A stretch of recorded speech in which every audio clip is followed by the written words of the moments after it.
terms of registration pales in comparison.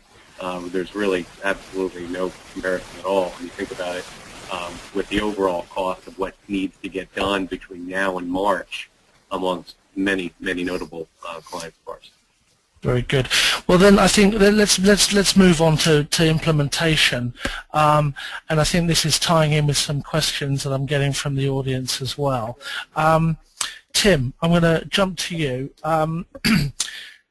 Short term, do we see cross-mapping with internal entity identification hierarchies that people have built themselves, shifting ultimately to the adoption of the global LEI, the standard, as the default identifier? If that's the vision, how are we going to get to that point from where we are now? So, Tim, maybe you want to kick off?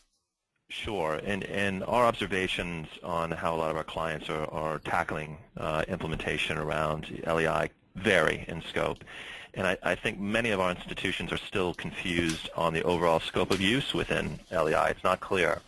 Obviously, as we talked about before, for processes that require aggregation of risk across investments to an issuer, or aggregation of risk to a particular counterparty or trading entity, that seems obvious and clear. So processes that require that type of aggregation or reporting need to extend the database, or the system needs to extend its attribute to contain an LEI.